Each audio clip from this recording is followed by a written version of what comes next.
नमस्कार बंधुरा केमन आছেন সবাই নিশ্চয়ই ভালো আছেন। তো পাপিয়ার ঘরোয়া রান্না চ্যানেলটিতে সকলকে জানাই স্বাগত। চলে এসেছি আবারও একটা নতুন দুর্দান্ত স্বাদের রেসিপি নিয়ে। ছোট থেকে বড় সকলেরই ভালো লাগবে এই রেসিপিটি। ভাত, রুটি, পরোটা, পোলাও, ফ্রাইড রাইসের সাথেও ভীষণ ভালো লাগবে এই রেসিপিটি। তাহলে চলুন শুরু করা যাক আজকের এই রেসিপিটি। আমি প্রথমে 4টে ডিম খুব ভালোভাবে সেদ্ধ করে ঠান্ডা করে রেখেছিলাম। এবার ডিমগুলোর থেকে খোসাগুলোকে আমি ছাড়িয়ে নিচ্ছি।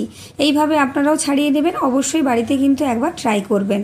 এখানে আমার সব ডিমগুলোর খোসাই কিন্তু ছাড়ানো হয়ে গেছে। এবার এখানে আমি একটা ছুরি নিয়ে নিয়েছি, ছুরি দিয়ে ডিমগুলো অর্ধেক করে আমি কেটে নিচ্ছি।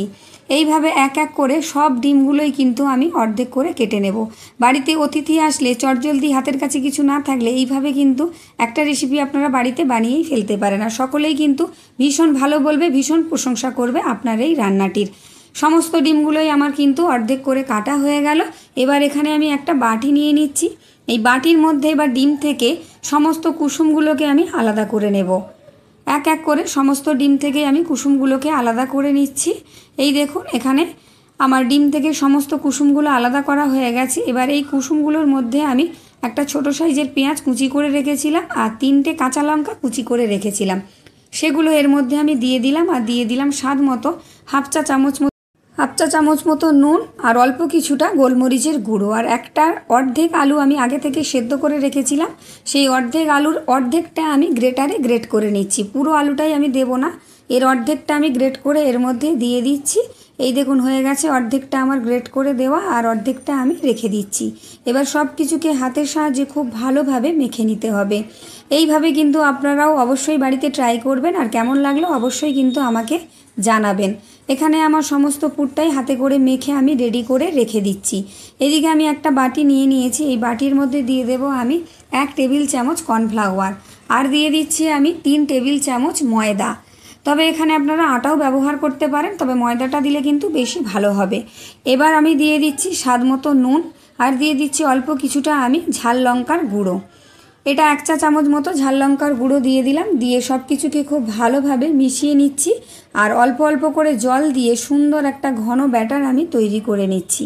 আমার তৈরি হয়ে গেছে এখানে একটা সুন্দর ঘন ব্যাটার। এবার যে ডিমগুলোকে আমি কুসুম আলাদা করে রেখেছিলাম যে ডিমগুলোর থেকে, তার মধ্যে আমি কুসুম দিয়ে যে পুরটা তৈরি করে রেখেছিলাম সেটা অল্প অল্প করে এর মধ্যে আমি ভরে নিচ্ছি। এইভাবে সমস্ত ডিমগুলোকে নিয়েই এর মধ্যে আমি কুসুমগুলো ভরে রেডি করে দিচ্ছি। আমি দুটো করে দেখালাম, আপনারাও এইভাবে বাড়িতে বানিয়ে ফেলবেন। আমার এখানে কিন্তু সমস্ত ডিমগুলোর মধ্যে কুসুমগুলো ভরে রেডি করে নেওয়া হয়ে গেছে। এবার আমি এটা যে বেঁচে গেছে পুরটা, এই পুরটাকে আমি রেখে দেবো, এটা ফেলবো না, এটাও একটা কাজে লেগে যাবে। এবার এই ব্যাটারের মধ্যে আমি পুর ভরা ডিমগুলোকে দিয়ে ওপর থেকে এই ব্যাটারটা হালকা করে ছড়িয়ে দিলাম। দিয়ে এবার গরম তেলের মধ্যে আমি এইভাবে দিয়ে ভেজে নেব। এদিকে কড়াইতে আমি কিন্তু তেল গরম করে নিয়েছি, সাদা তেল। এবার এর মধ্যে আমি এক এক করে চামচের সাহায্যে পুর ভরা ডিমগুলো দিয়ে দিচ্ছি। এর মধ্যে যতগুলো ধরবে ততগুলোই দিয়ে আমি প্রথমে ভেজে নেব, তারপরে আবার কিছুটা দিয়ে আমি ভেজে নেব। এভাবে এক পিঠটা ভালো করে ভাজা হয়ে যেতেই অপর পিঠটা আমি উল্টে দিলাম। এই রকম করে আমি এখানে প্রথমে 5টা দিয়েছি, তারপরে বাকি যেগুলো আছে সেগুলো এইভাবে ভেজে নেব। এটা ভাজা হয়ে যেতেই আমি তুলে নিচ্ছি। এইভাবে দেখুন সমস্ত ডিমগুলোই কিন্তু আমার ভাজা হয়ে গেছে আর কতটা মচমচে হয়েছে। এইভাবে কিন্তু আপনারা এমনিও খেতে পারেন। দেখুন আমার সব ভাজা হয়ে গেছে। এবার ওই তেলের মধ্যেই আমি 2টো মিডিয়াম সাইজের আলু টুকরো করে কেটে সেদ্ধ করে রেখেছিলাম। এটা একটু ডুমো ডুমো সাইজের করে কেটে সেদ্ধ করে রেখেছিলাম। সেই সেদ্ধ করা আলুটাও আমি এই তেলের মধ্যে দিয়ে হালকা করে নেড়ে চেড়ে আমি ভেজে নেব। খুব একটা লাল লাল করে ভাজার দরকার নেই, হালকা লালচে রং ধরলেই কিন্তু এটা আমি তুলে নিচ্ছি। এখানে আমার সমস্ত আলুগুলোই কিন্তু ভাজা হয়ে তোলা হয়ে গেছে। এবার ওই গরম তেলের মধ্যে কিছুটা গোটা জিরে আর একটা তেজপাতা আমি ফোড়নে দিয়ে দিলাম। আর 2টো মিডিয়াম সাইজের পেঁয়াজ আমি আগে থেকেই কেটে খোলাগুলো এইভাবে ছাড়িয়ে রেখেছিলাম। আর একটা ছোট সাইজের টমেটো টুকরো করে কেটে রেখেছিলাম। সব কিছুই কিন্তু এই গরম তেলের মধ্যেই আমি দিয়ে দিলাম। ফোড়নটা ভাজা হয়ে যাওয়ার পর এগুলোকে হালকা নেড়ে চেড়ে আমি একটু ভেজে নিয়েছি। এবার এর মধ্যে আমি 4 থেকে 5টা রসুন হালকা থেতো করে রেখেছিলাম, সেটাও এখানে দিয়ে দিলাম। দিয়ে একটু নেড়ে চেড়ে তার থেকে কাঁচা গন্ধটা চলে যেতেই আমি 1 টেবিল চামচ আদা বাটা আর 2 টেবিল চামচ মাপের পেঁয়াজ বাটা দিয়ে দিলাম। দিয়ে ভালো করে একটু নেড়ে চেড়ে কষিয়ে নিতে হবে যাতে এর থেকে একটু কাঁচা গন্ধটা চলে যায়। এর থেকে কাঁচা গন্ধটা চলে যাওয়া পর্যন্ত একটু নেড়ে চেড়ে নিলাম। এবার এর মধ্যে আমি দিয়ে দেব পরিমাণ মতো নুন। আমি 1 চামচ নুন দিয়ে দিলাম, আর দিয়ে দিচ্ছি আমি 1 চা চামচ হলুদ গুঁড়ো আর 1 চা চামচ লঙ্কা গুঁড়ো। এটা কাশ্মীরি লঙ্কা গুঁড়ো না, এটা ঝাল লঙ্কার গুঁড়ো। দিয়ে দিলাম আমি 1 চা চামচ জিরে গুঁড়ো আর 1 চা চামচ ধনে গুঁড়ো। এবার সব কিছুকে খুব ভালোভাবে কিন্তু মিডিয়াম আঁচে কষিয়ে নিতে হবে। আঁচটা, গ্যাসের আঁচটা অবশ্যই মিডিয়ামে রাখবেন, বাড়িয়ে দেবেন না, তাহলে মশলাটা পুড়ে যেতে পারে। খুব ভালোভাবে কষানো হয়ে যেতেই কিন্তু এর মধ্যে আমি অল্প কিছুটা চিনি দিয়ে দিলাম। দেখুন কালারটা কত সুন্দর এসছে, আর মশলা থেকে কিন্তু তেল ছেড়ে গেছে, একদমই খুব সুন্দর রং এসে গেছে। আর চিনিটা দিলাম আমি স্বাদটা সুন্দর করার জন্য। এবার ভেজে রাখা আলুগুলো এর মধ্যে আমি দিয়ে দিলাম, দিয়ে খুব ভালোভাবে কিন্তু আরও মিনিট খানেক ধরে আমি কষিয়ে নেব। আর আমার রেসিপিটা যদি ভালো লাগে পুরোটাই দেখুন। পুরোটা দেখার পর যদি ভালো লাগে তাহলে অবশ্যই লাইক করে দেবেন, কমেন্ট করে জানাবেন কেমন হয়েছে। আর চ্যানেলটিতে যারা নতুন, অর্থাৎ আমার ভিডিও যারা প্রথমবার দেখছেন, যদি ভালো লাগে তাহলে অবশ্যই চ্যানেলটি সাবস্ক্রাইব করে পাশে থাকা বেল আইকনটি প্রেস করে অল করে আমার পাশে থাকবেন।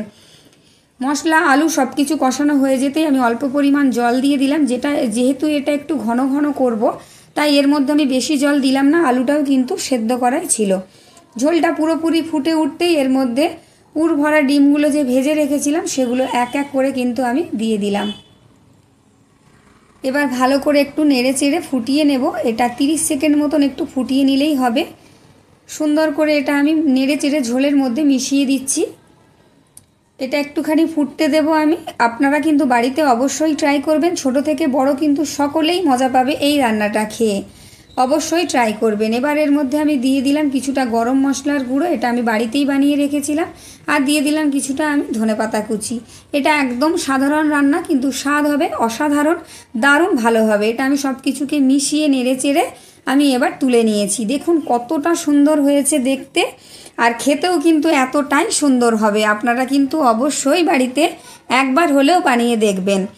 আর এর মধ্যে যে আমি পুরটা রেখে দিয়েছিলাম, যে পুরটা আমার বেঁচে গেছিলো, সেটাও কিন্তু এর মধ্যে আমি এক এক করে ছড়িয়ে দেব, যাতে দেখতেও সুন্দর লাগে আর খেতেও ভালো লাগে। ওই পুরটা কিন্তু ফেলে দিচ্ছি না, এর মধ্যে এক এক করে ছড়িয়ে দিচ্ছি। দেখুন কতটা সুন্দর লাগবে। এই যে পুরটা আমি এক এক করে ছড়িয়ে দিচ্ছি। তাহলে বন্ধুরা দেখা হচ্ছে পরের আরেকটি দুর্দান্ত দারুণ রেসিপি নিয়ে। ততক্ষণের জন্য সকলকে টাটা। আমার পুরো ভিডিও দেখার জন্য সকলকে অসংখ্য ধন্যবাদ।